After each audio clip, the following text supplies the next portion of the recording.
Hi, everyone. Thank you, John. Thank you for the invitation to join and present today. We're really excited to share some good news about climate solutions. Climate is often such a challenging topic, but there is some good news. We definitely have solutions, and there's a lot that we can all do. So that's what we're going to talk about today. I'm going to go ahead and share my screen, and we have a little presentation put together. So we're going to walk through that. And as John mentioned, feel free to put questions in the chat as we go through the presentation. And Patrick is going to follow that. And if there's something that looks like it makes sense for me to answer as I'm going through, he'll let me know. Otherwise, we'll definitely have time for questions at the end. So thank you all for joining. Let me go ahead and share my screen. And we'll go into present mode here.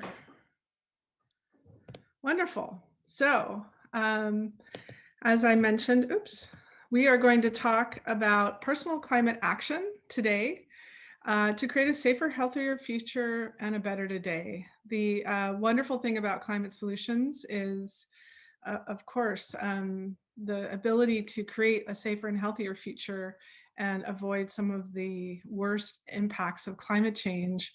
But it also creates a better today, and we'll talk about that. A lot of the solutions really improve our lives in many ways right away as we take them. So that is the subject for today.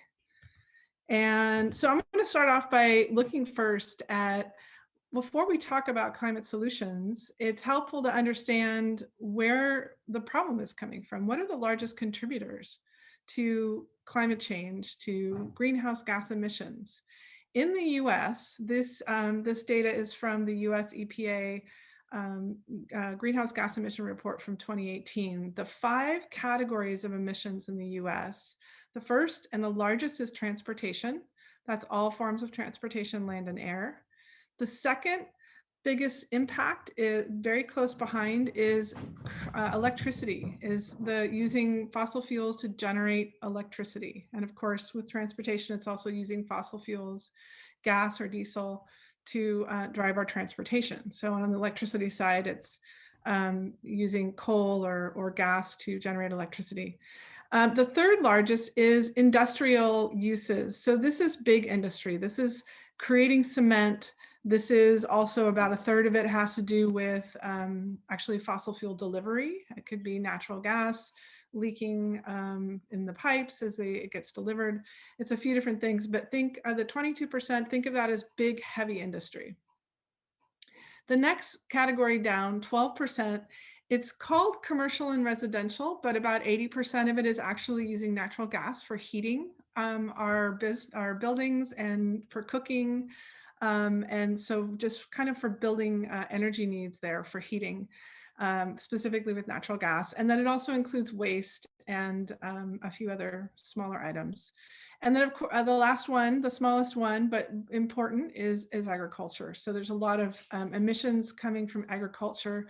A large chunk of it is actually from cattle, from both the methane, well, primarily the methane and those emissions that come from the cattle digestive systems, and then also from the waste from animal agriculture, and then also the way that we grow our food, the chemical fertilizers and other chemicals and specific processes that are used in agriculture also contribute to emissions. So this is where it's coming from, and this will be helpful to just kind of keep in mind when we look at the solutions, because you'll see how the solutions really link into where those problems are coming from. So with that, of that 100% of emissions in the US, 40% of the US emissions come from households in 5 specific areas. So our household personal transportation, our household use of electricity, our household use of heating fuels like natural gas or fuel oil or propane, our choices of food, what we're choosing to eat, and then the 5th one is the waste that we send to landfill. So those 5 things that we do every day in our households make up 40% of those US emissions. That's huge. But what's incredibly exciting, and even more important, is that we have solutions to all 5 of those. So on the aggregate, all of us together, our household activities make up a very large part of the US emissions, but we also have really good solutions now available for all 5 of those activities that we're doing every day. So, and not only are they available, but they're affordable and they can improve our lives in many ways. So the solutions that we have, particularly at the household level, can save us money. The average household will save $1,000 to $3,000 a year by taking the common actions across those 5 categories that are now available. It can improve our health. So using gas in our homes for heating and cooking, particularly cooking, can actually have an impact on our indoor air quality. It can cause problems like asthma and other respiratory problems. So switching off of natural gas inside our homes can have a health improvement. And then there's many other ways that there are health improvements with solutions. So for example, if we're not using gasoline anymore to power our cars, a lot of the air pollution that we see comes from the combustion of fossil fuels for transportation. So if we stop doing that, we'll be having clean air, which a lot of us have seen really strongly with in the last year with COVID and a lot of the reduction in transportation, we've all seen our air get clean. So there's a lot of the health improvements to be had from solutions. Solutions also create jobs, and not just jobs, but local jobs. A lot of the solutions require local employment to really bring them forward. So that's an incredible benefit. They also enhance global stability. So a lot of the solutions, again, have to do with reducing our use of fossil fuels. And they also will help to avoid the worst of the climate impacts. And so beyond the global geopolitical issues around fossil fuels that can create conflicts, beyond that, climate impacts are actually starting to cause global instability. So there have been a number of global conflicts that have started because of droughts and storms and mostly droughts, but other issues as well, water availability, that are starting to cause regional conflicts that have the potential to expand into something more broad. So global stability is also a benefit of taking action. And then finally, and to me actually is equally, if not most importantly, is equity. So those that have created this problem with climate change are the people who are least responsible for the problem are usually the ones that are hardest hit. So it is often people in low income and frontline communities that are often hardest hit when the impacts of climate change happen. And generally, they are not the ones that are contributing most of the problem. So currently, there's a lot of real severe weather events and disruptions that are happening across Africa. And historically, the responsibility for climate change is very, very small, very, very minimal from those that live on the African continent. So it is really important that those of us that are contributing to the problem really think about doing something for the sake of not just ourselves and our own future and our children's future, but really from an equity standpoint of the impact that it's having to really everyone on the globe and everyone across across the world. So there's a lot of huge benefits to taking actions. So what are those solutions? What is the big pathway? So we looked at the big buckets of where the problem is coming from. So let's look at what are those solutions. So electricity, second biggest impact. We have a solution for that today. So we now have solar, wind, and other renewable energy options that are viable and available today, and they are cost effective. So currently, across the US, most areas of the US, solar and wind are now cost competitive with fossil fuel for electricity generation, and it will be cost effective everywhere within the next 5 to 10 years. So meaning that we don't have to put subsidies into it to make it viable. And we also have battery technology and other storage technologies for electricity that are making it possible for us to replace our fossil fuel electricity systems with renewable systems that have the backup to make them reliable and available 24 hours a day. We're not going to need to only rely on them during the day. We're going to have the ability with low cost battery storage to make renewable energy a viable 24-hour power supply for our communities. So this is really the linchpin in a lot of ways. The key like foundational point to the solutions pathway is really making our electricity renewable.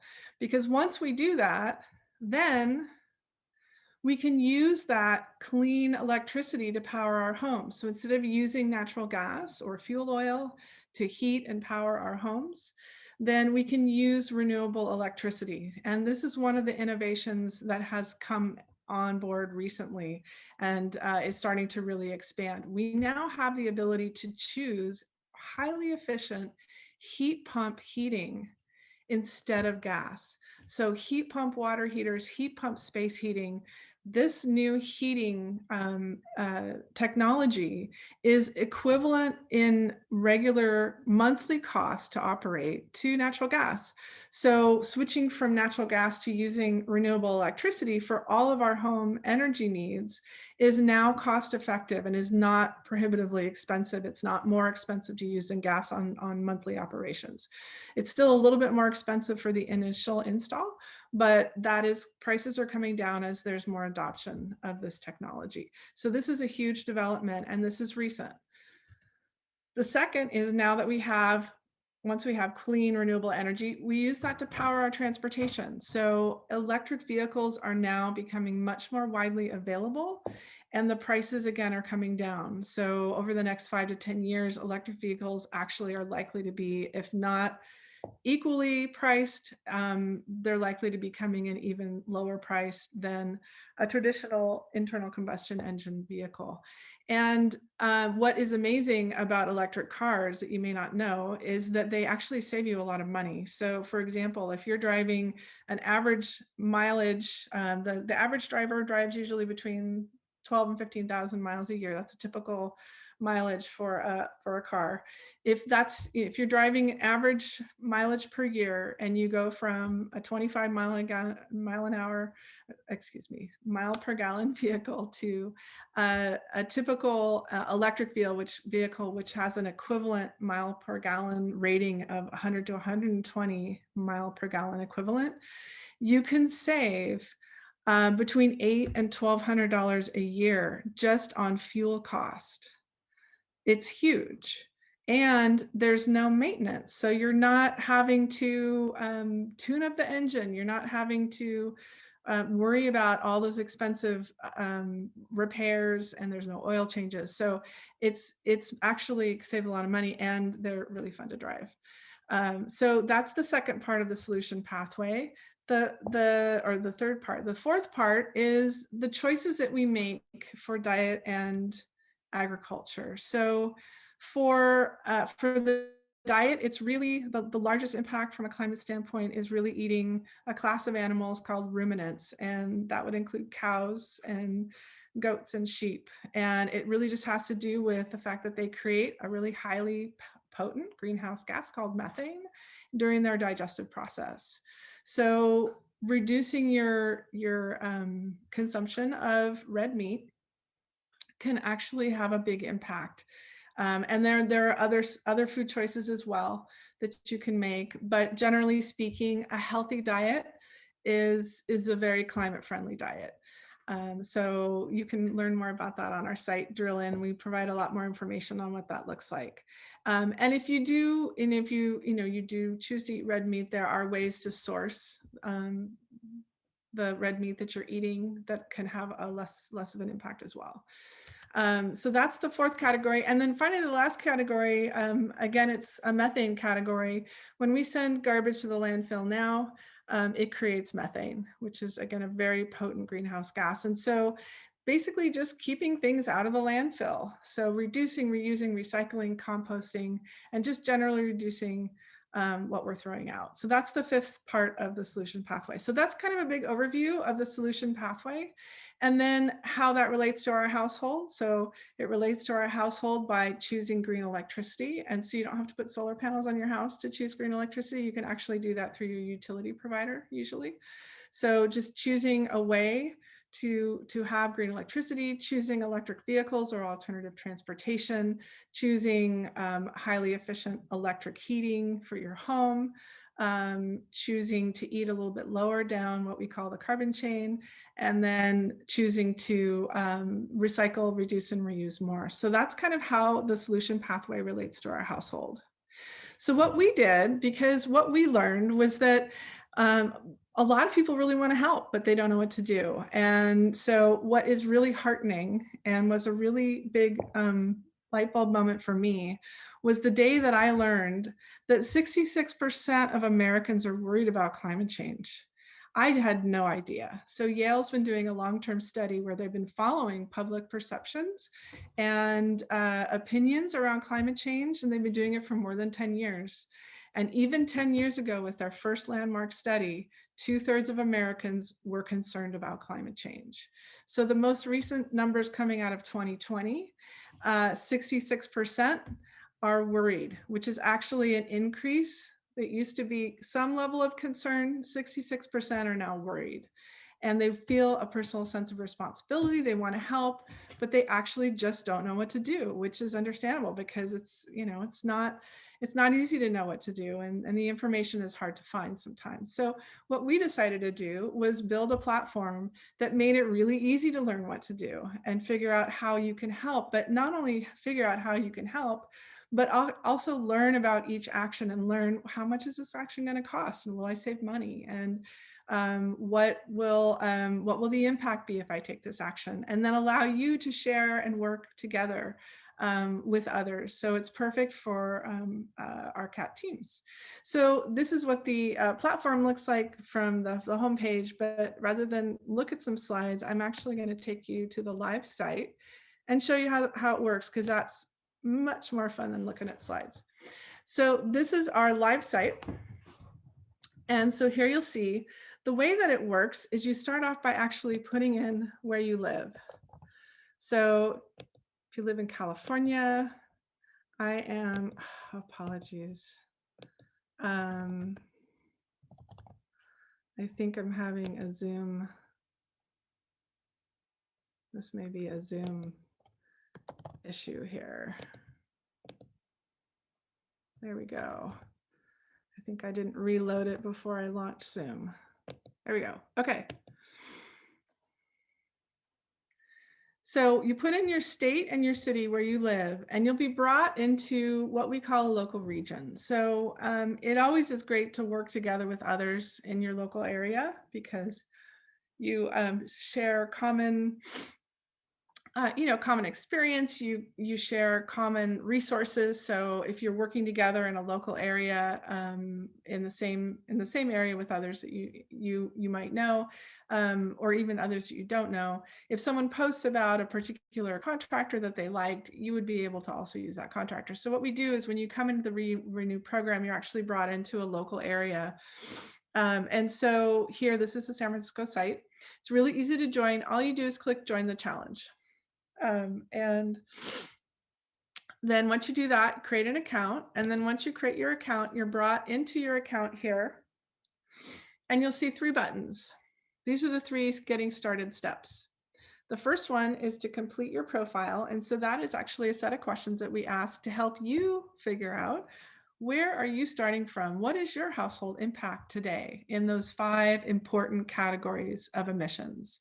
And that'll help you figure out what actions are best for you. And it'll also help us give you really good estimates around what the impact and the savings are from each of those actions. Then, of course, you want to choose actions, right? That's the whole fun. And the whole point is to choose those actions. And then the third button, if you're the person who starts your RCAT team, then you will see this link, invite your friends or community. And so you would just push on, click on that button, and then click on create a group, and you can create a group for your RCAT team.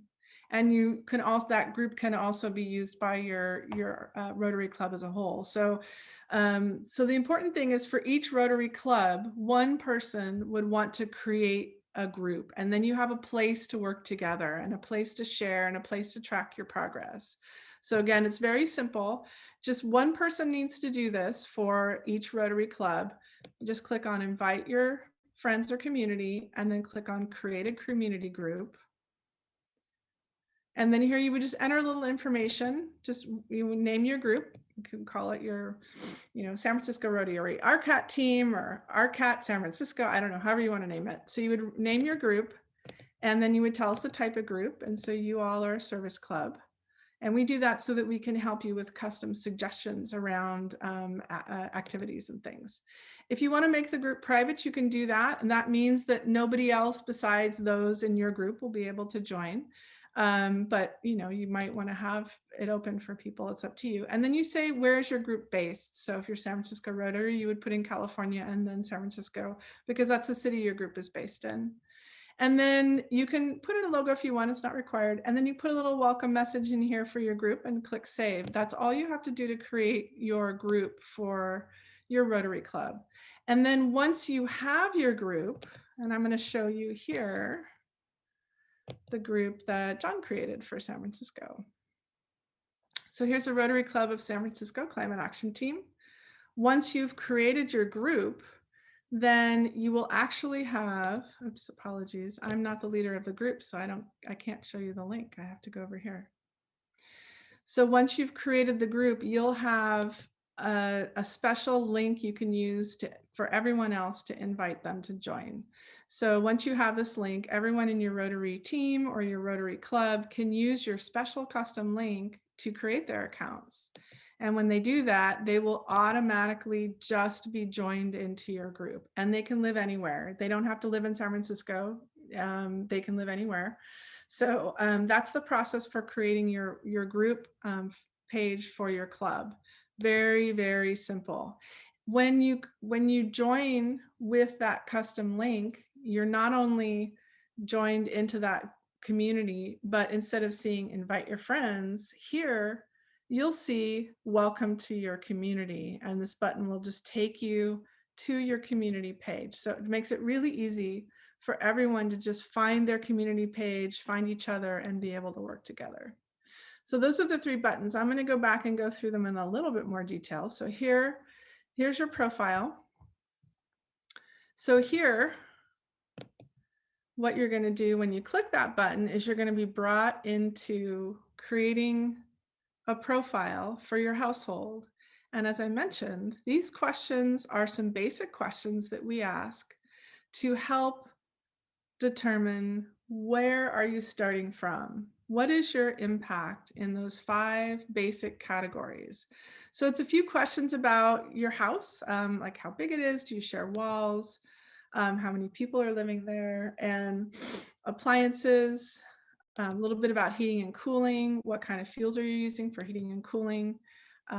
We have, in some areas, we actually have a live link where you can add your utility data in automatically. It's not available everywhere. Not all utilities are part of the program, but for about 50% of the households in the US, you have a live data link to add your data in. And then we ask about transportation, how you get around, and then a few questions about food and waste.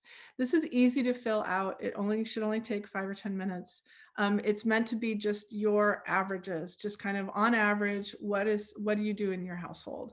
And it's only for the purposes of providing you information on where you're starting, and then also customizing your information for each of the actions. The important thing is that your information is private and protected, and no one sees this. You are the only one that sees your information. It's not shared with others. You do have the option to share a few of your top level, information with people, so you can let people see how much, how many points you've got, or how much you've saved. You can choose to do that. You can opt into sharing some of your information, but none of your information is shared without your permission, and this part is never shared with anyone. So it's very private, it's very secure, and it's very protected. So once you complete this, then you are brought to see the results. So I'm going to navigate back out of this community group here, so you can see what the results look like. So here, after you complete the profile, you'll be brought directly to this section where you can see the results of that information that you provided. So for example, in this household, the biggest impact is for land transportation. So we have land and air transportation. We have home heating fuels. We have electricity. So for this household lives in a place in Palo Alto where we have carbon-free electricity. So the impact here is 0. And then here we have food and waste. So this is where this household is starting from. And then you can also see how you compare, because that's always interesting. So the average impact per person for those 5 basic household categories of emissions is 10 tons a year. So that's kind of a benchmark. And then you'll also see a local number. So if you live in San Francisco, this will say San Francisco, and you'll see a local number here. And actually it's lower. I think it's about maybe 8 or 7.5 tons, because people in San Francisco use public transit more often. And then you can also see an average for the UK, China, and India. So basically this is a snapshot of what households look like across the world. What does a specific household look like? An average household impact look like? Per person. These are per person numbers. So you can see how you compare. And then the next part is to do the fun part, which is to go explore and choose the actions. So here, there are a lot of actions to choose from. The idea is to find the actions that are right for you. That is the most important part, is to know that we're here to help you find information and learn. But it is entirely, everybody needs to decide for themselves. What are you ready for? What actions do you want to take? When do you want to take them? So we provide information to help you make good decisions about what actions are right for you. So what we recommend under the Getting Started category here is to check out the Learn About Solutions action first. That'll actually provide you again with that overview of the solutions and what that looks like at the household level of things you can do. So that's a great place to start. Or maybe you want to explore by category here. Maybe you just found out that transportation was your biggest impact. So maybe you want to start by looking at the transportation category. So here under transportation, we actually have 11 different actions that you can take. So it is true that getting an electric car, swapping out a current gas vehicle for an electric vehicle has probably the biggest impact. And you can see here, that's a really big impact. So our points are equivalent to impact. You also see that switching a gas car to an electric vehicle has the potential for big savings, but that might not be something that you're ready to do. Maybe you're not ready to get a new vehicle right now, and that's fine. You can consider it the next time you're ready to get that new car. But you can also think about maybe combining trips and thinking about how you can maybe lower the miles that you're driving now. You could also think about maybe reducing or offsetting some air travel. You could look at trying to make sure that you're getting the most fuel efficiency out of the car that you have. You could consider maybe taking carpooling occasionally. So there's lots of different options under every category. So whatever your impact is today, there's many different ways to reduce it. There's almost always something that you can do now, even if you're not ready for some of the bigger actions that you may consider later. So some of the main categories to consider here around the impact, again, is clean energy home. So those are around your home heating systems. Energy efficiency is a great way to reduce your energy while you're considering maybe some of those bigger household energy use changes. And transportation. And then another big category for climate emissions is eating green and wasting less. So our food and our waste actions. So again, there's a lot of actions here you can take. So those are the kind of the primary categories. We also have a water section, and then we also have a community and learning section. So it's actually really important for us to talk about solutions, having a chat with our neighbors or our friends about the solutions that we have and the actions we have the opportunity to take. So you'll find some fun learning and community-based actions here. So you can also learn learn about things like circular economy. And then we also have a youth-friendly category. This is just a filter of all the other actions where you could say, well, maybe you want to take actions with your kids or your grandkids. This is where you can find some actions that would be fun to take with your family together as a group. And you can also say, well, what are the biggest impact actions? And you can check out the big actions. So you can also explore the actions by coming over here and saying, what is most important to you? So maybe impact is most important to you. And so if you choose that, you'll see a certain set come up. But maybe upfront cost is a challenge and you want to make sure everything that you do is under $100. Or maybe savings is most important to you right now. And so that's something you could change and look at. Or maybe you rent. And so you want to make sure that you're considering actions that are renter friendly. So you can put your preferences here and see what rises to the top. If you want to see the next couple rows, you can do that. So there's a lot of ways to explore the actions and really choose the ones that are right for you.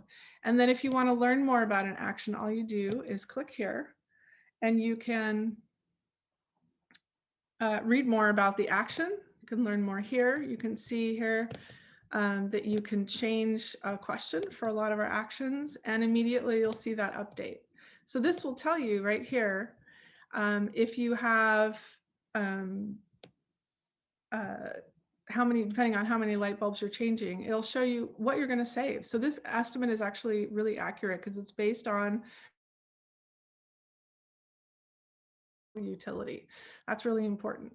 It is your local energy pricing that we use. And then your points actually tell you your impact. So 1 point is equal to 1 pound of CO2 reduced per year or 10 gallons of water. So when you get a point, it's actually because you reduce carbon or you reduce water for almost all of our actions. So the points really give you a good information around the impact. And then down here, you can read about it. You can read, well, what is this action? Why is it important? Why did we include it? And then you can see between 2 and 5 steps that you can take to take action. So you may not need this information for some of the actions, but for some of the the new and more complicated actions like heat pump water heaters, this may be really helpful to read about it and learn about it. And then down here, you may find some local programs like rebates or financing programs or community programs as well. So it's really easy to explore the actions. You just, if you like the action, you check the box and say, I want to do this. I want to get started and take this action. When you choose the action, then you set yourself a goal of when you want to have it done. So you give it a due date. And then here on your household dashboard, so this is your household dashboard here. So I was just over here on actions. You could expand this if you want to. So I was just looking at actions. Now I'm back on my household dashboard. And then this would be your Rotary group here. So this would be your club page. So here on your dashboard, you'll be able to see the actions you're working on. You can mark them complete. You can see the goal you've set. And up here, you'll be able to see if you finish all the actions on your list, how much you'll save and reduce your impact from where you started. What's amazing is you really can save money.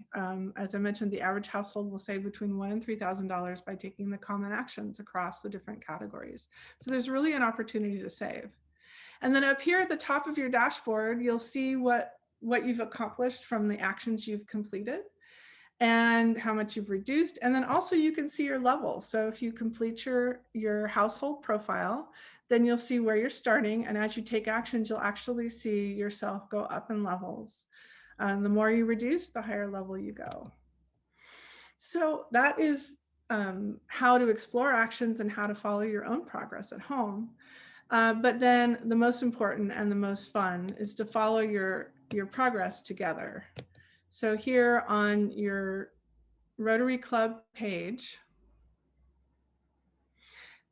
you can work together. So here John has added in a wonderful little welcome message for everybody. As everybody who's part of your page takes action, your actions will show up here and they'll add up. And then you'll be able to see everyone who's here. I just joined so I can show you the page. And you'll also be able to see down here the total of all the actions you've all completed. So as you start taking actions, you'll really be able to see what your club is accomplishing together. It's really amazing and it's very inspiring to see everyone's actions adding up. And then you can also create a post if you want to communicate with each other.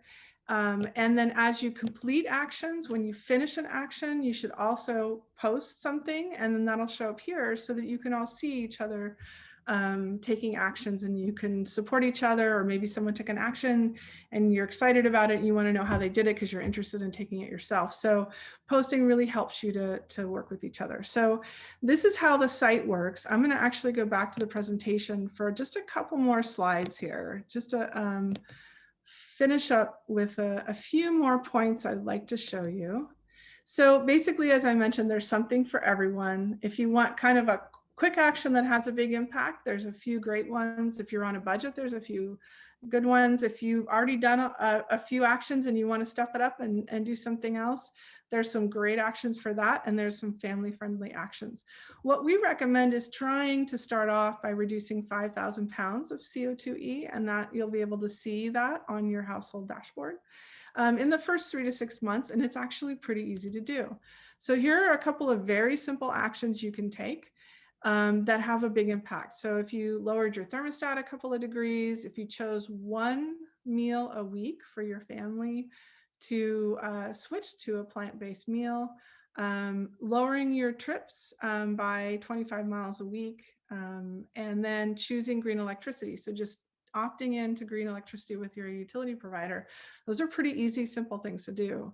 And if you do those 4 actions, the average impact for those is a very small amount of money, mostly for the green electricity, about $60 a year, a savings of over $500 a year, and a carbon impact of reducing 5,000 pounds, a little bit over 2 metric tons per year. So it's actually really not hard to see the impact really add up with small actions. And then if you're able to take a bigger action like getting an electric vehicle, that's even bigger impact that you can have. Or the next time your water heater goes out, considering putting in an electric heat pump water heater instead of that gas water heater. These are things that you can do when you're ready over time. They don't have to be done tomorrow, but there's a lot of other things you can do in the meantime that will have an impact and add up. So here are some easy steps for our CAT teams to use our site to learn about action and take action and really track your progress together, and also expand out and get folks in your club membership as a whole excited. So the first step is, as I showed, for someone in your group to create your account and then create that RCAT page. As I mentioned, it's very easy. You just click invite my friends or community, create a group, and then create your page. So John did it, so he can definitely help you, right? John, I'm volunteering you. Then the second step would be to plan time at an upcoming RCAT meeting, now that you have your page made, to introduce the platform to your RCAT team.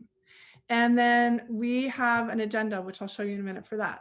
So after you introduce it at your RCAT meeting, then the next step would be for the RCAT members to make their profile, create their account, do their household profile, and then create an action plan. Go through the actions, mark off the ones you've already done, which is really a fantastic way to actually get really excited about all that you've already accomplished. So mark off the ones you've already done, and then choose the actions that you want to do and plan them out for when you're ready. So they don't have to do them tomorrow. You can choose 5, however many actions, and a few maybe you'll take next month and a few you may take in 2 years. So plan them out. And then plan time at upcoming RCAT meetings to check in with each other. This is actually really important, that you take time at those RCAT meetings, however much time you have, maybe 10, 15 minutes, whatever it is, and check in with each other. How's it going? What are you working on?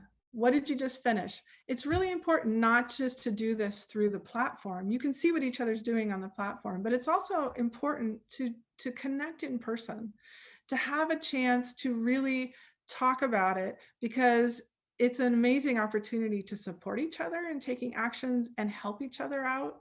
So it may be that you're interested in taking an action, but you're stuck and you don't know how to get started, and somebody else on the team can help you. You may decide to work on actions together. So planning time to actually check in with each other at least monthly and just see what's going on and just talk about it. You could have even maybe every meeting, one person could highlight an action they're doing and you could just talk about that one action. Another thing that we often recommend is instead of just doing going through all the actions at once, you could go through a different set of actions. So like maybe one month you all talk about transportation actions and another month you all talk about energy efficiency actions or water actions. So you can do this however you want. We have some suggestions about that, and we're going to send some resources to John so that you have all that information. So once your RCAT team has done this and you're starting to see actions happening and you're seeing your progress, then you could present this at a club meeting and invite your general membership to join in and also take part and take action. And then of course, you want to definitely report your progress at monthly club meetings and celebrate what you've accomplished. This is a great way to have the club as a whole active and engaged, and every month, putting up those numbers of what you've accomplished as a group. And then finally, another thing is to consider a service project using our platform or any other way to focus on climate solutions in the community. So really quickly, we've also have here, and we're going to send this to John, a sample, very simple launch meeting. So if you're launching this to your RCAT team or you're launching this out to your general membership, we have a very simple suggestion on how to do that. Have a welcome introduction from a team or a club leader just to say a few words about why this is important, why you're choosing to do this project. And then something we often recommend, and it may or may not fit for Rotary, it's entirely up to you, is after the leader introduces why it's important, then to also take a moment to break into small groups or to talk within your small group. Have everyone give a chance to talk about why this matters to them or what are they worried about, just to kind of communicate with each other about why this is important to you before you kick off actually taking action. And then the next step is just to learn about the program. We're going to provide you an intro video that you can play at your meetings that's specifically for your Rotary audience. So you'll have an introduction video that you can show that will go through how the platform works. And then invite everyone to pull out their phones and create an account using that custom link that connects everyone into your group page. And then the next step is for everyone to go and complete their profile and create their action plan. And then plan, of course, to come back and share with each other next month for a few minutes, whenever that is. So that's kind of a sample way to launch this. And then a couple of just ideas that we put up on service projects. One around equity. So climate solutions, a lot of them have to do with home energy use. And so there's a lot of things we can do in our households, like LED light bulbs and smart power strips and, smart thermostats. There's a lot of things we can do at home to save energy. But saving energy also can really help low-income households with their energy burden. There are a lot of households in the US that put a very large percentage of their income every month just to pay their utility bills. And so helping low-income households reduce their energy use can have a huge equity benefit. So having a project where you put together some home energy kits with a few things in there, and then you help low-income households do those changes at home and save some money and also help with climate emissions. Another would be to work with youth, educate youth leaders or youth groups about solutions and show them the platform and let them, empower them to take action not only in their households, but maybe they could even help you with broader engagement in the community. You could also amplify your impact, and you can connect with leaders of other groups like other service groups or faith communities or sports clubs. And encourage them to use the program to take action as a group. So those are a few sample service projects that you could do. So that is our presentation today. And I am excited to hear all the questions. I see the numbers in the chat going up and up and up. So I'm really excited to hear your questions.